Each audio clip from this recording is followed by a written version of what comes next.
Good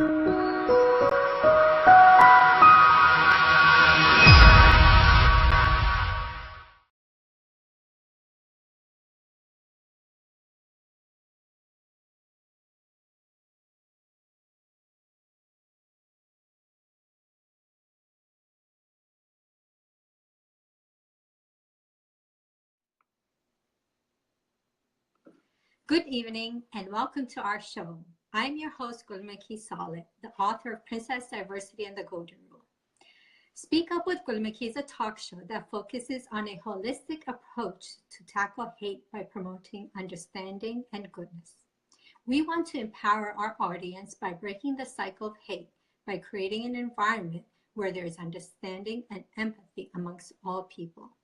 Through the universal message of the Golden Rule, which is to treat others as one would treat oneself. Every week we have a very special guest who will speak on ways on promoting goodness, understanding, to help the society and the individual. Today we have a very special guest, and she'll be speaking about the busting 5 common parenting myths. There are many myths that parents have about parenting. Today we'll talk with Jennifer Ozgur, who is a teacher and author of 1 Million Kisses, The Promise of 153. This is her book, which she gave to me. It's a very lovely book. Jennifer, hello, Jennifer. Do you hear me? Sure. So I'm originally from Allentown, Pennsylvania, and I went to Kutztown University for English for a couple of years. And then I moved to Westchester, Pennsylvania, which is the suburbs of Philadelphia. And I had moved here because of all of the great performance opportunities being close to Philadelphia. And I had majored in music theater for a couple of years.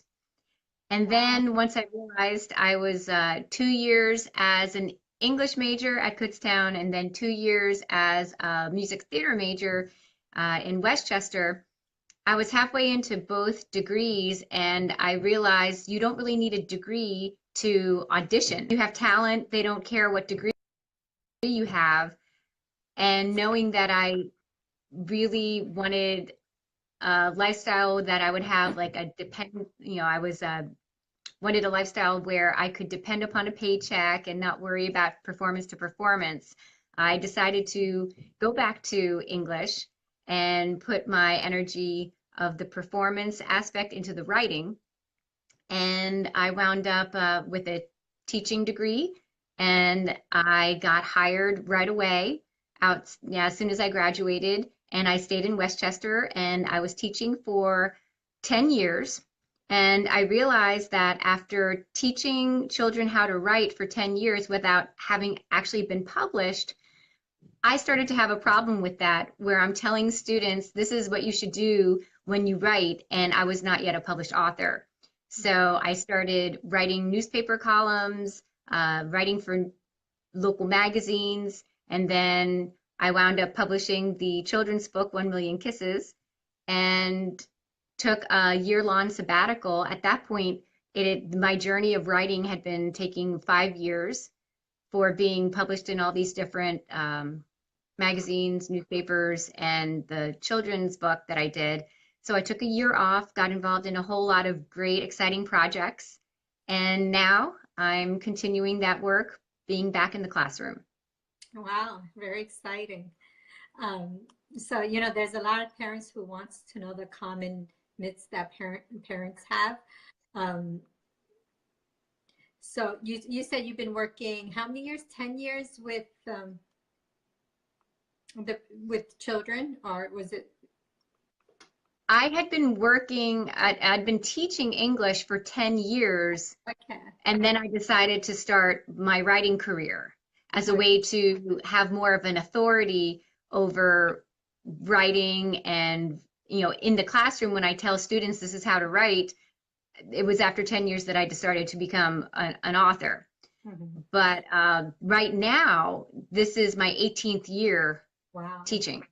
Wow, that's a lot of experience. And as a teacher, you deal with a lot of parents, and you see a lot of things that are going on that needs to be questioned, or you need to make sure these parents understand that not all what they're doing is not always right. So Ricky Phillips said, I want to know more about your book. So Ricky Phillips, just to let you know, it's a great book. My daughter, she's in love with it. She makes me read it to her, even though she's 11 years old. So what motivated you to work with children as a teacher? I guess for me, it was realizing that when I was, especially we didn't have middle school then, it was junior high. I didn't have the best experience in middle school. It continued into high school, and were it not for a handful of teachers who showed an interest in me, they were my soft place to fall. Were it not for my music directors, I probably would not have exited with the success that I have today. Yeah. So I think it was the fact that I did come from an upbringing that I consider, and my personal truth was that it was not the best. And so I think I really gravitate towards students who seem to show those same types of signs that I must have been exhibiting, and those handful of teachers must have noticed back then and took an interest in me. So I feel those are the students that I really resonate with. And by and large, that's really my passion, is reaching out to those students who are having some difficulties for whatever reason. Mm-hmm. As those who are joining in, my name is Gulmikhi Saleh, and I'm the host of Speak Up with Gulmikhi. Today we have a very special guest, Jennifer Ozgur. She's speaking to us about the 5 common myths on parenting. So now I know this is the big thing. What are the 5 common parenting myths? Please elaborate. So, I'll be completely honest, that was something that I was doing some market research, and, when you asked me to be on your podcast, I was really excited, and I wanted something that had a jazzy, ring to it, something that was catchy, that people would say, oh, really, what is that? And so 5's a great number for that, because it's small enough so people can remember things, but also it's detailed enough. So that's why I did the 5. And as far as the myth of parenting, I think a lot of people parent the way they were parented, and it becomes a tradition. Yeah. So, people parented based upon their mother or father or whoever raised them, and it goes back and back and back. And as we are learning more about the way behavior works, as we learn more about the way the brain works, then we can say, actually, scientifically, certain things that you have inherited from your parents and these parenting strategies, in fact, are not yielding the results that you most likely desire. And so those are some of the myths that I wanted to present today and offer up to people. And, I'm not a psychologist. I'm very well read in it.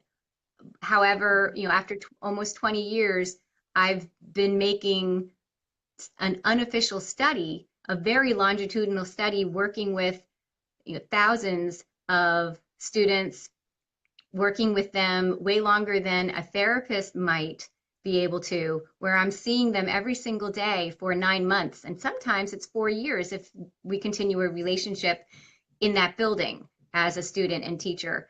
So through all of my experiences that way, these are things that I have seen come up over and over again. So I'm speaking from that perspective. And there's not a one size fits all. What works for some people may work for others. It may not work. Every person reacts to different things in different ways. This is just my take on it. And I invite people to think of what I say, and does it ring true for them? Try some suggestions that I may make today, see how it works, and get back to me. Or people in the comments, if you really, really disagree with me for a certain reason and you want to share your truth, I think that's great. And I want to know why people feel what they feel too. Great. I mean, I agree with you a lot on on the part that we parent our children the way we were raised, because we don't take the time to study parenting skills, but we just assume like, oh, that's how my mom raised me. I'm going to raise my children like that. So I'm great. You want to discuss this to parents, to even me. You know, I will learn a lot from you, from your experience. Um, Being a teacher too, I felt the same way that, you know, that a lot of parents, they just raise their kids the way they were raised, but they don't realize we're living like in a different century, different time. Time is going by so fast that, you know, not all those skills they had as a parents when we were kids will work with our kids. Yes, and I was reading what said. I think it's really important to have that dialogue. I don't really think we have in our society a whole lot of support for parenting.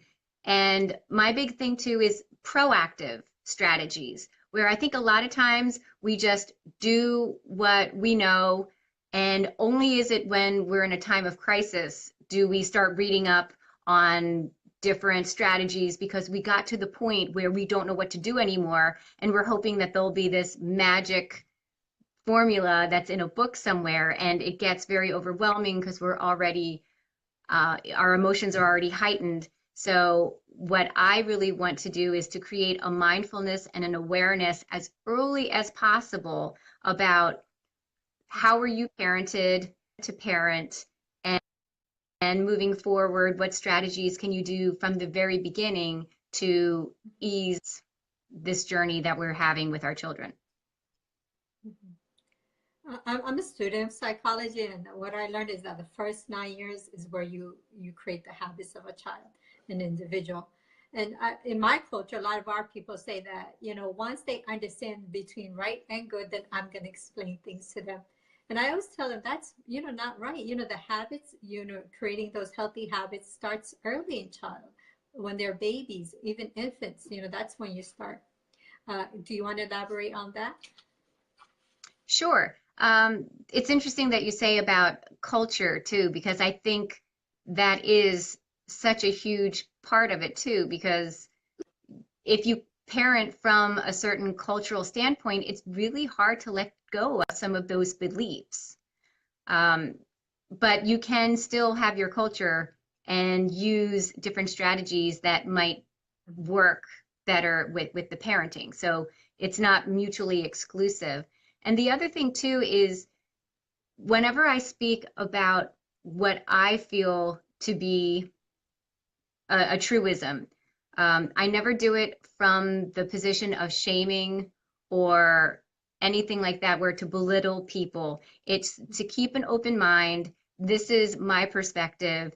And if there's a certain area in your parenting world that you would like to improve, to keep an open mind and try something that I'm suggesting. And if it works, then that's great. And if not, then you try something else. Or if something is currently working for you and it's not in line with what I say, maybe that's the best thing for your child. As far as the first 9 years, neuroscience says that the first 3 years is pretty much 80% of your brain is developed. And then you spend the rest of your life developing the rest of the 20%. Mm-hmm. So within the first 3 years is really where a child is growing up. They're starting to understand what their world is like. So if a child is crying and the parents come in right away, pick up the child, soothe the child, they realize, oh, there's someone out here to protect me. And the world is not scary. If you have someone else who is yelling and it's very chaotic within the first 3 years, that's wiring the child to think that the world is a scary place. There's yelling going on, it's not stable, and the mind goes into that fight or flight syndrome, and to always wonder like what's going on, and they're on high alert. And if you really think about the first 3 years, that is teaching them what they can expect from the world. Mm-hmm. Wow. That's amazing. Um, you know, some of us parents, even me, like sometimes I have 4 children and I regret not knowing certain things before having children. And it's very important that we have people like you helping us understand on better ways to parent our children.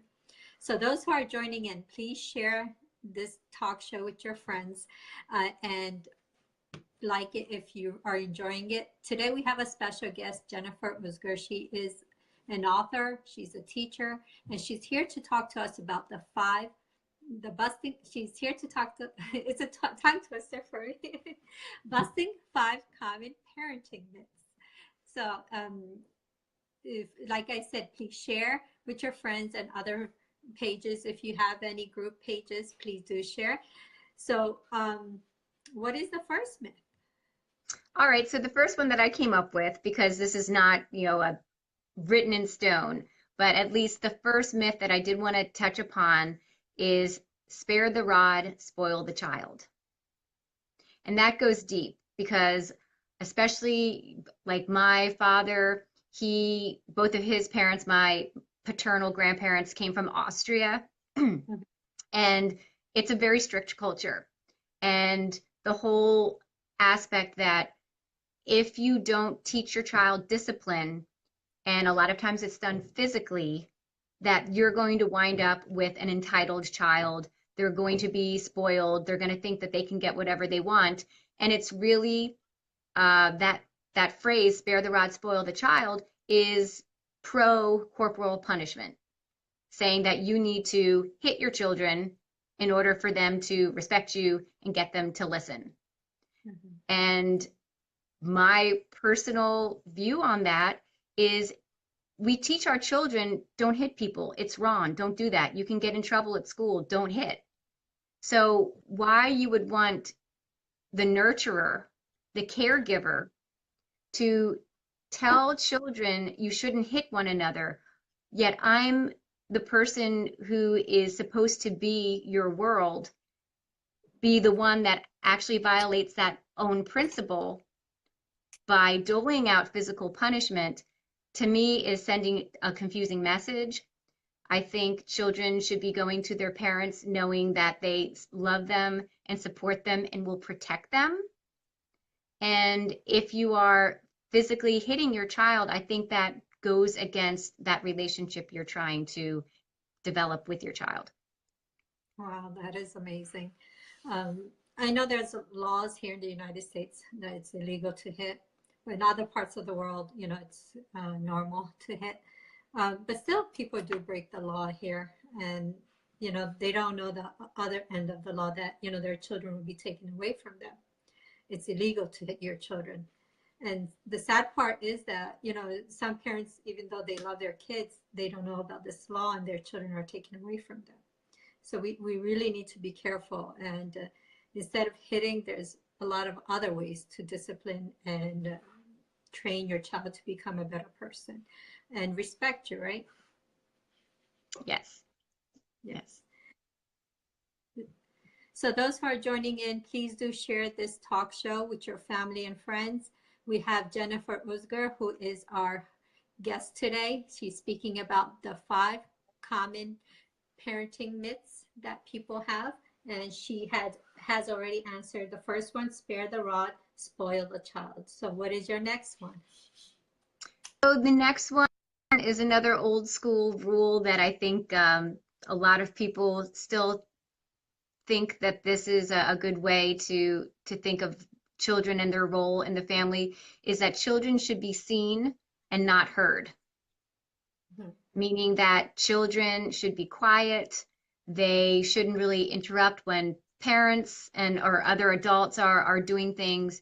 And it's really that they should keep low key and not really speak their mind.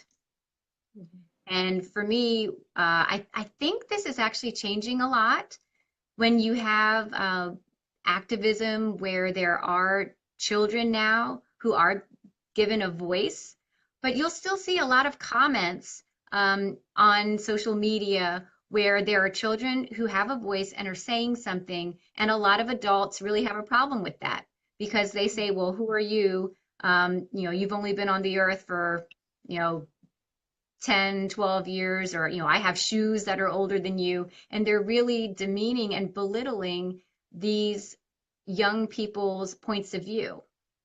Mhm. And if children grow up with that axiom that I should not be talk unless I'm spoken to, and I should be quiet, and I shouldn't interrupt, and I shouldn't really bother my parents, then after a while, their voice gets shut off and they start to withdraw and turn inward and start to get this feeling that I don't have any agency. I can't do anything.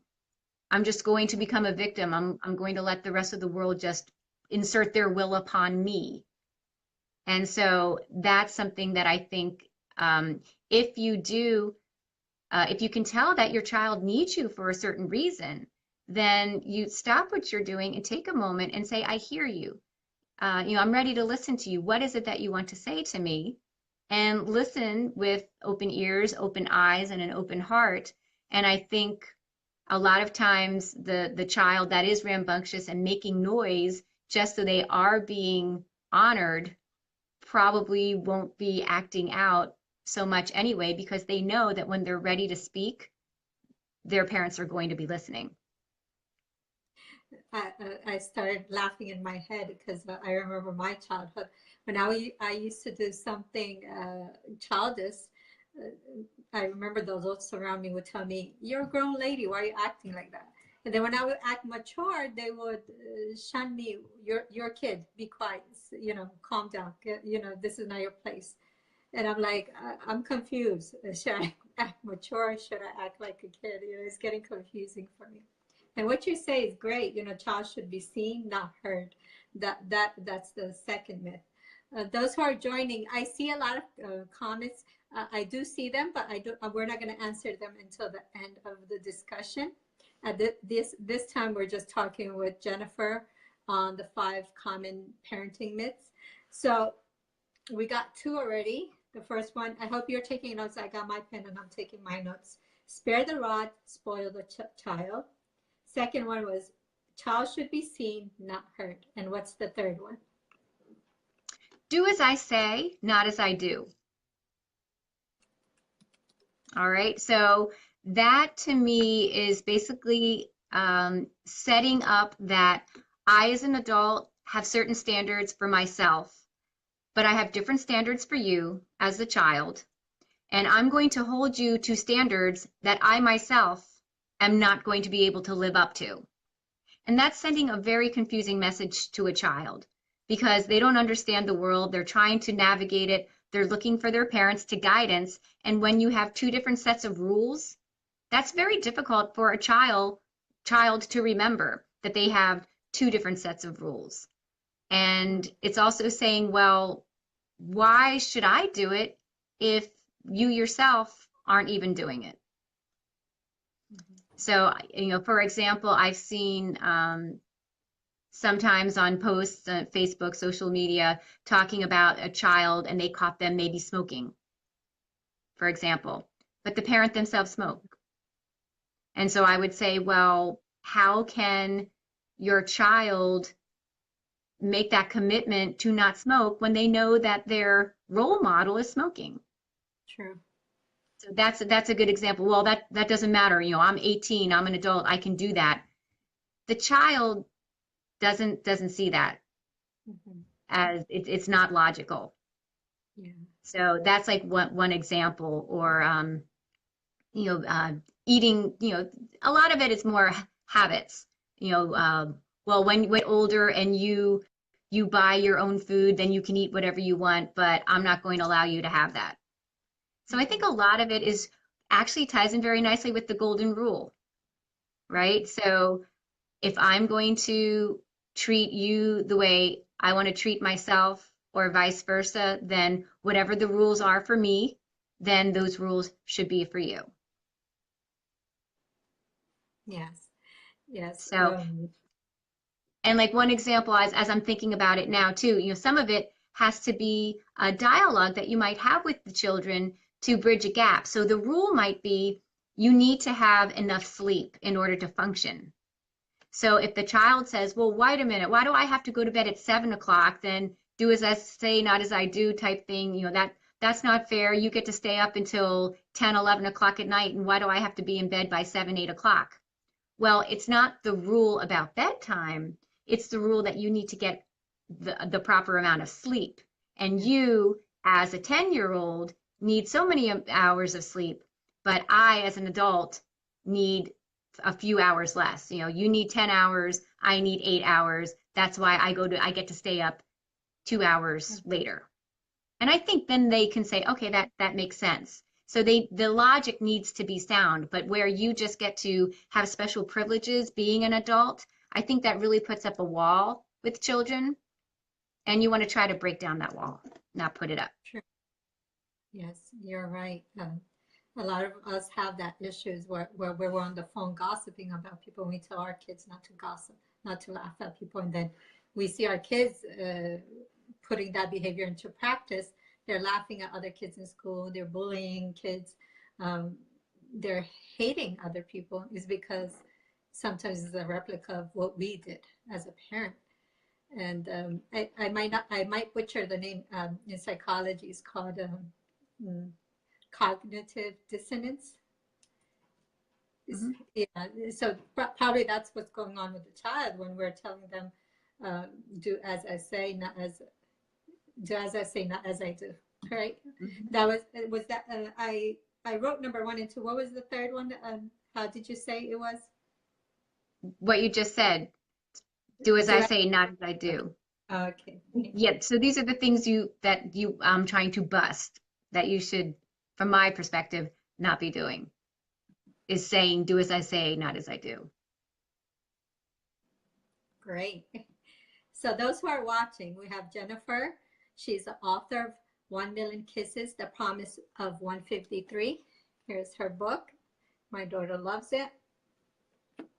And she's talking to us about the 5 common myths of parenting. So far, she has shared 3 with us. Spare the rod, spoil the child. The second one is child should be seen, not heard. And the third one, do as I say, not as I do. So please do share if you're enjoying this talk with others so they could also benefit. So let's go to the 4th one. Sorry, I didn't hear that at the very end. Let's go to the 4th one. Sure. Disrespect is part of growing up. It's where parents are resigned to thinking, well, they're teenagers, that's just normal behavior. Or, when they're 3, 4 years old and they're throwing temper tantrums. Oh yeah, well, of course, they're 3, they're 4 years old. Of course they're going to drive mommy crazy. And it's almost like when there's dysfunctional behavior, parents commiserate and get together and support each other almost as a form of entertainment, how annoying their kids can be. And I find that really sad, because it doesn't have to be that way. I think our society, American society, has normalized a lot of dysfunctional behavior.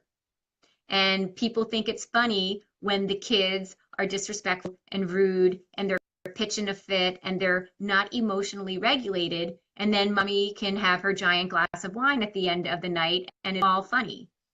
And I find that to be pretty sad, that you need to self-medicate from the behaviors of your children.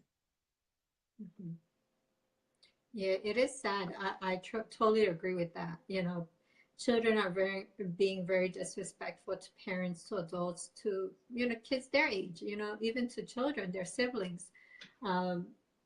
It's like, who cares? We're becoming that. Humanity is becoming like, who cares? They're not conscious of other people. They're not considerate as much as they used to be. And some people say it's, going back to your first myth, the rod is missing. That's what I've read some people are saying. And some people are saying it's because of the new things that are happening, the technology, It's out of parents' control. What can they do? You know, they could raise up to a certain point. Once they become a youth, a teenager, they become independent. They have more freedom. They do as they want to do, and they don't listen to the parents. And what I just remembered, I don't remember the quote, and I think it's Socrates, and I need to look this up, and then I can post it to you, or you could put it on your site. But we always, the most recent generation always wants to blame what's ever going on at that time on the youth. Oh, it's the social media, and before that, oh, it was the video game or the computer, and before that, oh, it's these hippies, or it's always whatever is current, and they're blaming that thing in society. When Socrates, there's a, like I said, I'll have to find it, where he's complaining about the youth of that time period from classic Greek, and saying, from classical Greece, saying that, oh, they're lazy and they don't listen. And it's the exact same thing. So it's really easy to try to blame it on whatever's going on today. But just that idea of, or even like a self-fulfilling prophecy, that younger children, adolescents, that they're going to be problems. When if you work with them and you communicate with them and you model respect and you model the golden rule, in my almost 20 years of teaching, I've come across some absolutely delightful children.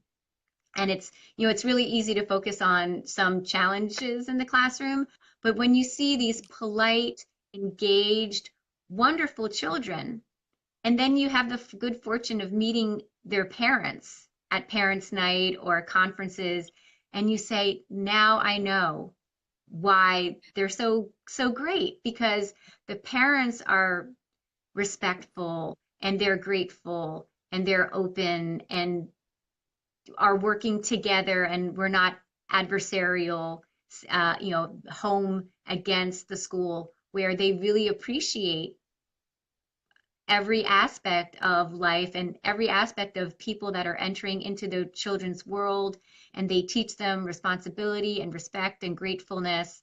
And that I think is what we need to really focus on, are the positives and the way we can be doing that, so we have these wonderful children that will be our future leaders. Mm-hmm. What you said coming off of you on Socrates, I do also read ancient books, and I read that, like, the scholars mentioning the time have changed, things are corrupted. Like, they mention the same thing as you're saying. Maybe it's because we were not ready to expect this change. This new change is challenging.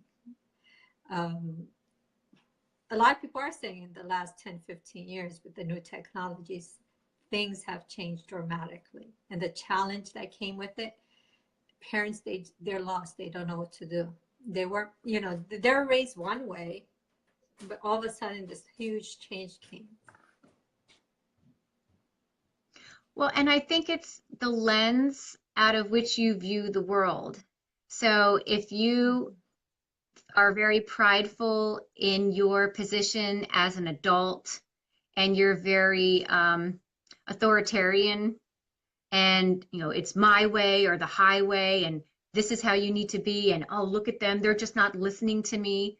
Well, maybe children are rebelling because you're being unreasonable, and they're within the right to be that way. So rather than shining a light on their disrespect, maybe they're just self-advocating, and in their youth, they don't know how to do that very diplomatically. So it's not that teenagers by nature are rebellious and teenagers by nature disconnect and pull away from their parents. I tend to think that by nature we're very social beings and we want to be close to one another. But why are they pulling away? Why are they rebelling? And maybe, as I just said, it's that they're actually advocating for themselves, and that just they haven't learned how to do that with finesse, and they're doing it actually under duress. Mm-hmm. Yes. So those who are joining in, we have Jennifer, who's speaking to us about the 5 common parenting myths. So far, she discussed 4 with us, and now she's going to tell us the last one. And before we are done, she's also going to share with us the 4 verbs of love. So let's hear the 5th one. All right, so the final one that I wanted to discuss that I thought kind of goes in nicely with the other is the attitude of, well, it runs in the family. Meaning that if a child is a certain way, oh, well, they get it from their father, and that runs in the family. Whatever dysfunction that the child is exhibiting, they kind of tend to explain it away to say, oh, what are you going to do? They're just like me. They're not good in math. I wasn't good in math. And it becomes something where we excuse and we give them the okay to not work on that area. And also the difference between something running in the family where people will say that it's genetic, as opposed to understanding that maybe it's just inherited. Because you can inherit a lot of behaviors, and you being a student of psychology, I know this will really ring true with you, where nature versus nurture. And I think people give genes way too much credit. And I know what I'm saying is probably going to be a little controversial, but within my research, the minority of the behaviors can be attributed to genetics, like about 40%. And that just is the 40% that is a propensity to have something. It's not a guarantee. By and large, most of the behaviors that we have are learned behaviors. Mm-hmm. And so when people say, oh, yeah, well, that runs in the family, maybe it does. But that's because, again, you learned it at a very, very young age from people who instilled it upon you, and they had learned it from the previous generation and back and back and back. Mm-hmm. So you have that culture of, you can have an ethnic culture, but you can also have a culture within that family, a culture of sometimes dysfunction.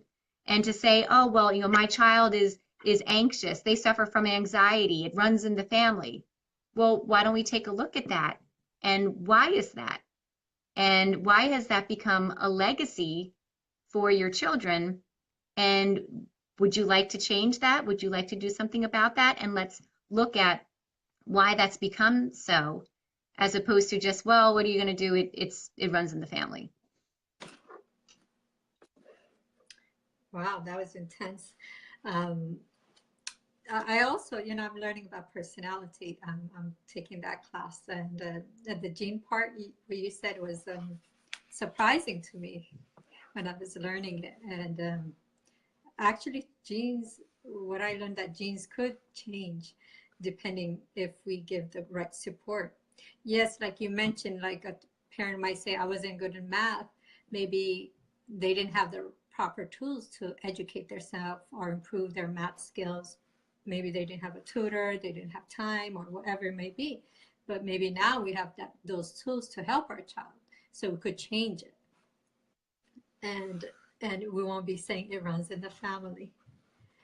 So those who are watching, please do share. We have Jennifer, who is the author of 1 Million Kisses, The Promise of 153. So we're talking about the 5 common myths of parenting. So she's mentioned 5. One was spare the rod, spoil the child. The second one was child should be seen, not heard. The third one was do as I say, not as I do. Fourth one was disrespect is part of growing up. And 5th, it runs in the family. Did I do well? Very well, yes. You probably know them better than I do now. So now we're waiting for the 4 verbs of love. Please do share that with us. Yay. So the 4 verbs of love is something that I had developed over a while. I had written my 1 Million Kisses book when my daughter was very, very young. I realized when she was just a baby, I was kissing her a lot. And being an English teacher, I said, oh, I must kiss her 1,000,000 times. And I said, oh, well, that's a hyperbole. That's an exaggeration. I'm sure I haven't kissed her 1,000,000 times. But then I was curious and I did the math and I thought, what would I need to do if I wanted to kiss my daughter literally 1,000,000 times? So I took 365 days and I multiplied that by 18 years, which is the average of, how long they would probably live with you. And then I took that and I divided that into 1,000,000. And so the math came out to 153. And I was shocked because when you're younger and you're in elementary school and they try to teach you what 1,000,000 is, and if you took a whole bunch of cars and lined up 1,000,000 cars, it'll go around the world, things like that. And I realized, wait a minute, if I wanted to kiss my daughter 1,000,000 times, I would just have to do it 153 times every day from the time she's born until she's 18. And I thought, that's actually doable. I know when she was itty bitty, she's still itty bitty, but when she was a baby, I know I must have kissed her 153 times a day because you kiss them, 20 times, you change their diaper, the little feet, their head, right? And kissing, by the way, makes happy brain chemicals. It creates oxytocin, dopamine. So kissing and hugging, you need to have that in your life. So I thought, okay, when they're younger, you can do that. But when they get older, 10, 12, how are you going to kiss them 153 times? So the idea was, we'll do that figuratively and symbolically. So if the child is in the back seat and their favorite song on the radio comes on and you feel like turning it off and they're like, no, no, no, no, keep that song on. We want to listen to it. You say, okay, hon, I love you. That's your 153, right? So you make the promise to give them the 153. And how do you do that is through the acronym of LOVE. And I wanted something that was easy to remember that you could do on a regular basis. And to give their 153 a day, you have to listen, observe, validate, and empathize. And if you do those 4 verbs on a consistent basis, I would say that that is a really good start to having a good relationship with your children. Can you say it again? I forgot. Sure, sure. So the L is for listen. Okay. And when I go into my parenting seminars and I go into schools and I talk to parents about this is the proper way to listen, how to actively listen, and I teach the strategies. And then how to observe your child, which means to be really plugged in to what they're doing and to be engaged. Then you have validation.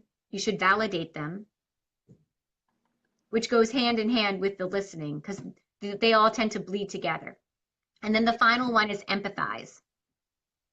And when you have empathy, you are able to put yourself in the other person's shoes. And that's so important. It goes along with the golden rule very well, but it's beyond that.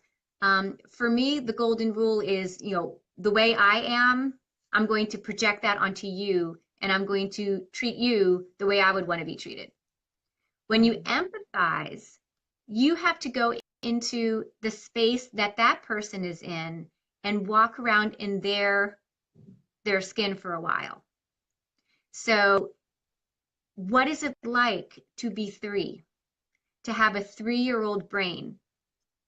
And if you are trying to reason with a 3-year-old who's having a meltdown using your grown-up logic, you can't do that, right? So those type of empathy is so important because, and that's why I love neuroscience, to explain to parents when you are trying to have them come up to your level, what you need to be doing is going down to their level. Or when you're trying to set the rules for the house and it's this way and do as I say, not as I do, or, my way or the highway.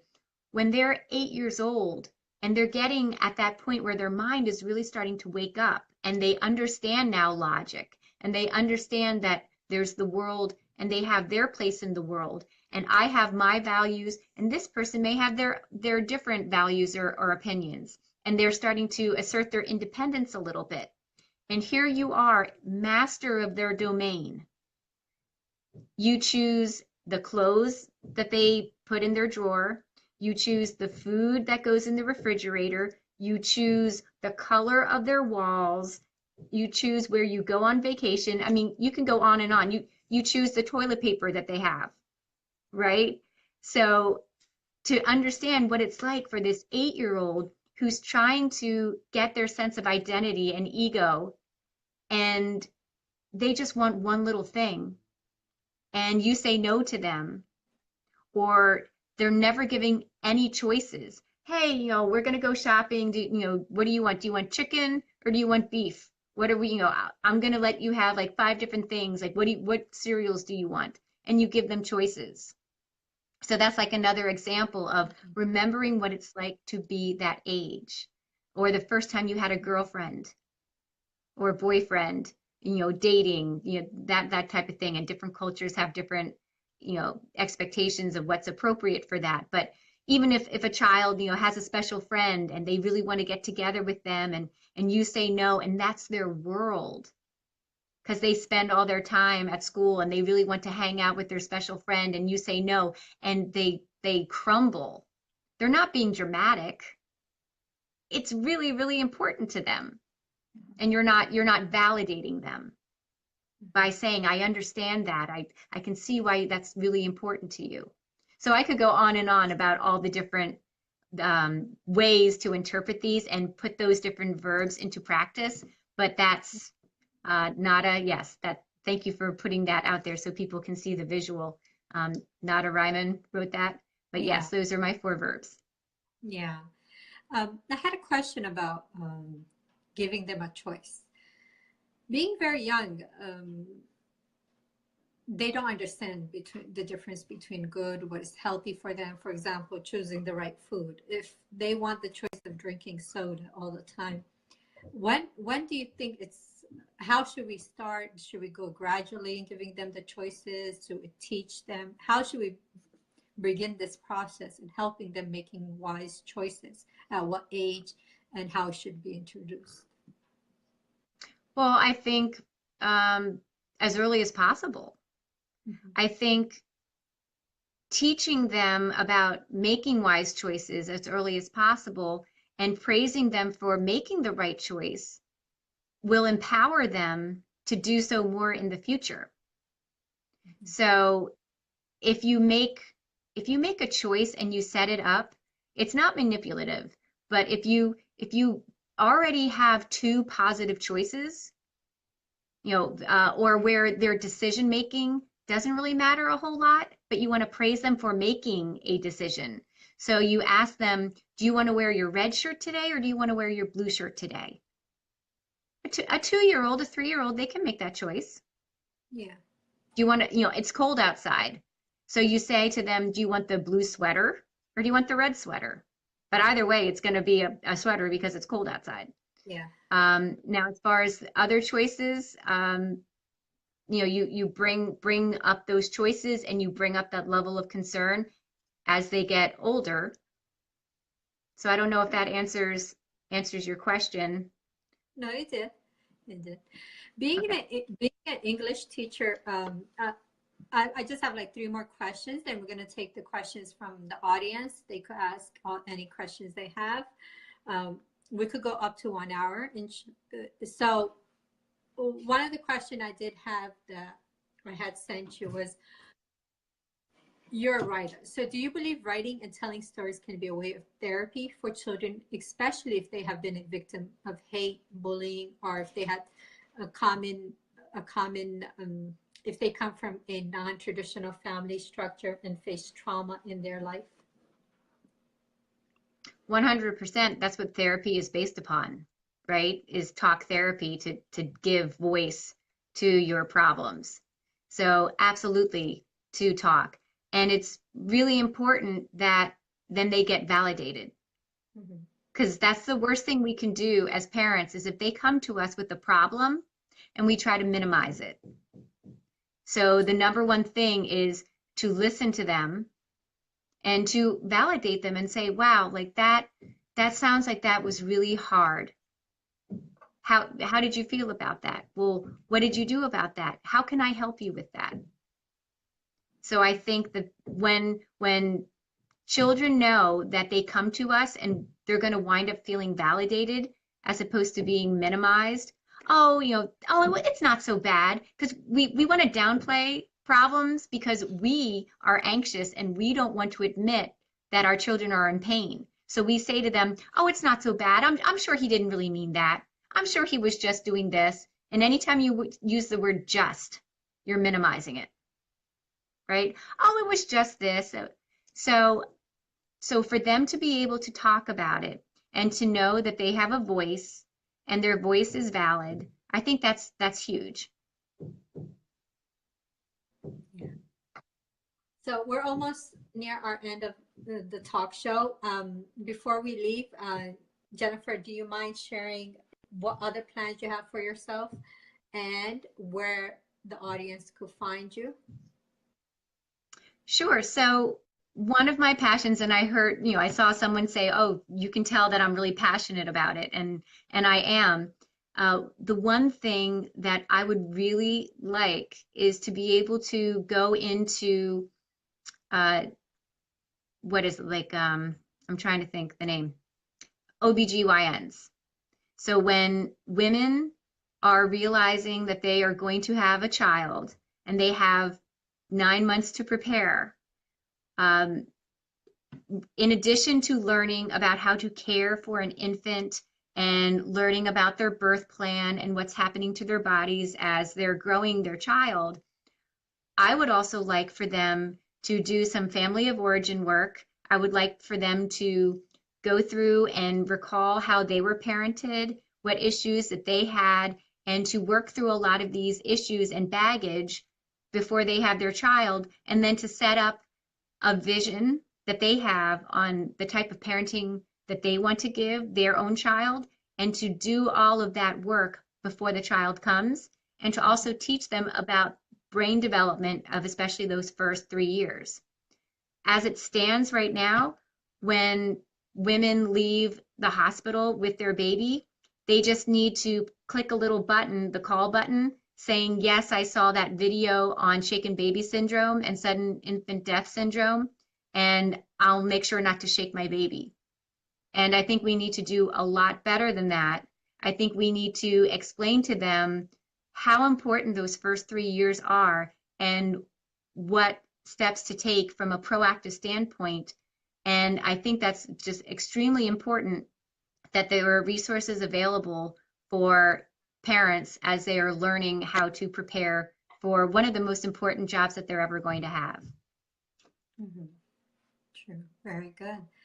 And of course, fathers are also take a big part in parenting, so they should be also doing what you suggested.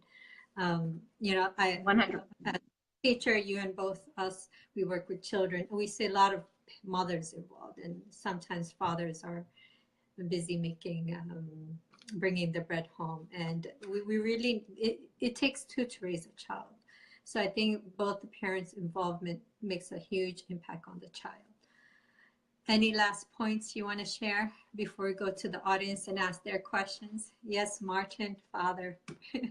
You're a great father. Yes, and especially the same-sex parent is the most influential.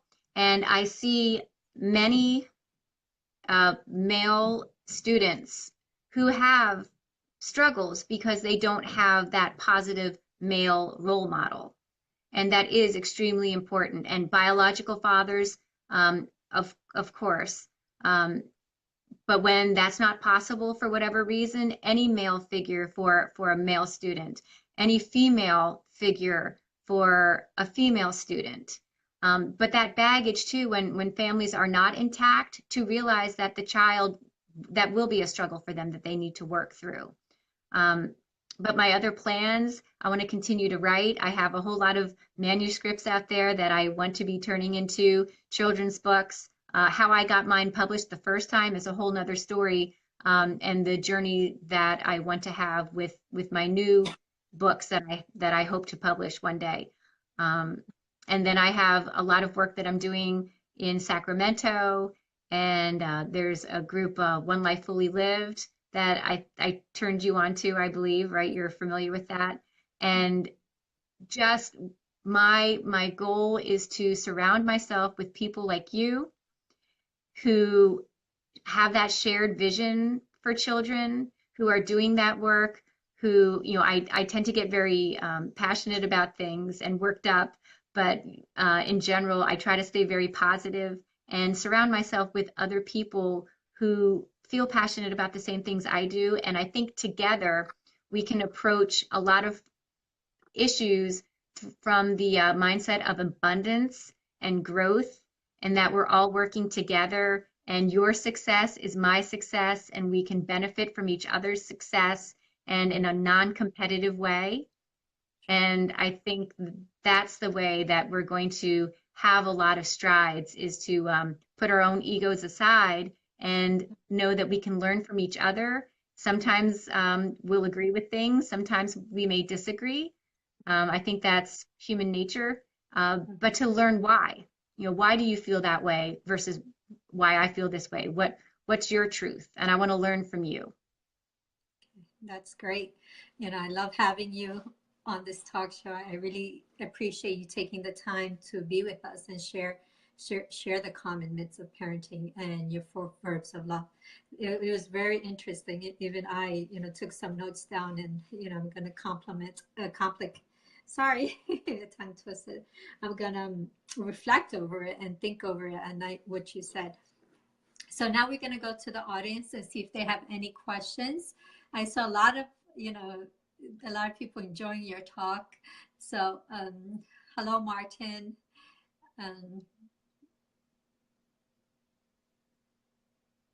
Hello, Ricky, Imam Zia, Rabab, Elma, thank you. So if you have any questions, do post it. I see mostly comments. Yasmin says she's from Allentown.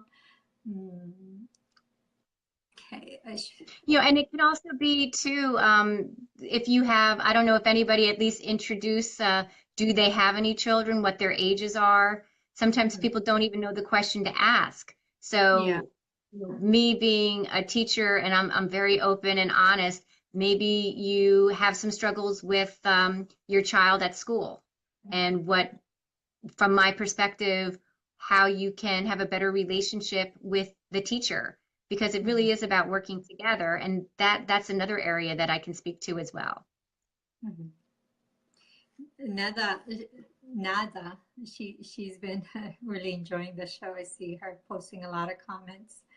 I don't really see any questions, but there are a lot of comments, which we'll get back to after the show. Martin, yes, you're doing a great job showing, we need more fathers like you out there promoting a great role model to be a father.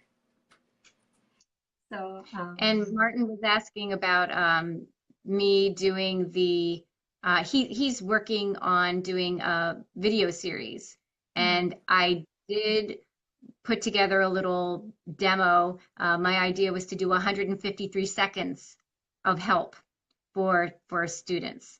And I put together something at the end, because I had promised that I would get something done by the end of the week.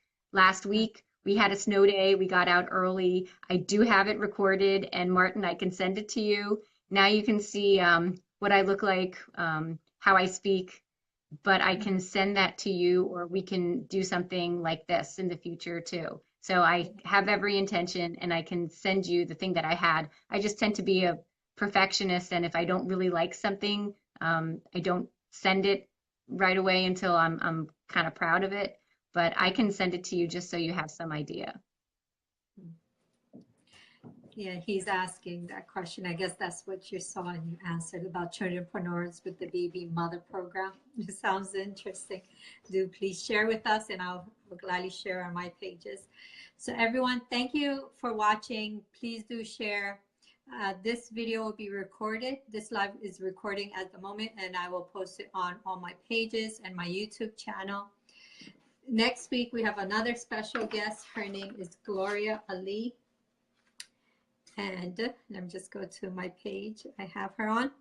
Our next talk show will be with Gloria Lee on Wednesday, April 4th at 7 p.m. right here on my Facebook personal page.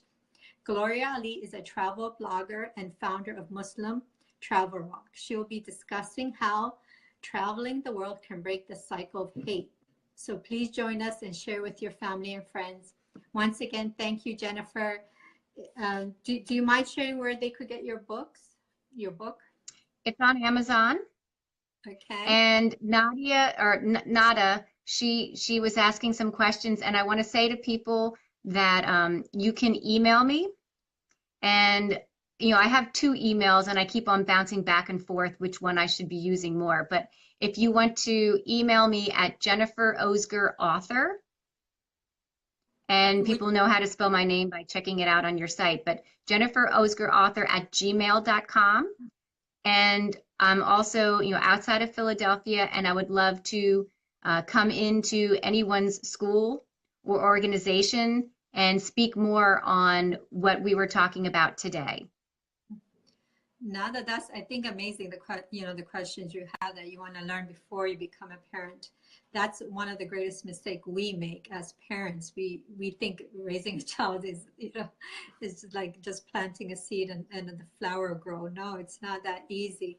It takes a lot of work, a lot of effort, a lot of patience and understanding. Raising a child is not easy, especially if you have more than one. The task gets harder, and depending on what type of family you have, family structure, everything changes. And I'm glad to have people like Jennifer helping us understand better ways to parent our children. And she's amazing, and all she said was great advice that I'm going to go reflect on it, and I hope everyone out there also do the same thing. Thank you. And Nada, just real quick, I can tell you're wrapping up, but my biggest thing would be to create a vision of what you want and really write it out and make a list. Anything that I really want to see happen in my life, I make a list and I force myself to make 100 descriptions. So that's how I found my husband. I meditated, I prayed on it, and I said, this is what I want my husband to be like. And I made a list of 100 qualities. And as soon as I made that list, he came along. Wow. And to say, this is what I want my child to be like. I want my child to have these qualities. I want this. This is how I want my family to be. And to make 100 qualities, sometimes it sounds like not much, and sometimes it sounds like very little, but it's a real exercise on creating and setting an intention. And when you know what you want, then you can start thinking of ways to get it. But you have to be very clear on what you want. And I think that's the first step for anything. Wow, great. Yeah. So, okay, thank you again. Also, I'm doing an event this Saturday at ICNA Convention in Baltimore. There's a convention there. I'll be there live on Saturday morning at 10 a.m. I'll be talking about mastering the art of the golden rule against school bullying. So please join me there if you're there. If not, maybe I'll make a live video and discuss those points I shared there. So again, thank you, everyone. Please do share with your friends and your family, and send me topics, what topics you want to discuss. I still have until May 9th, I have guest speakers coming on, and they'll be talking about different topics to help humanity, help the world, help parents, apply the golden rule, apply goodness into the world, and build understanding and empathy and love for each other. So once again, thank you, everyone. Thank you, Jennifer. She'll type in her email address or wherever she could get connected with you, and she'll type in the comment bars, and we'll come back and answer any questions on the comment board. So thank you. Bye. Thank you, Jennifer. You're a rock star. Thank you. I'm so honored. Take care. Good night. Okay.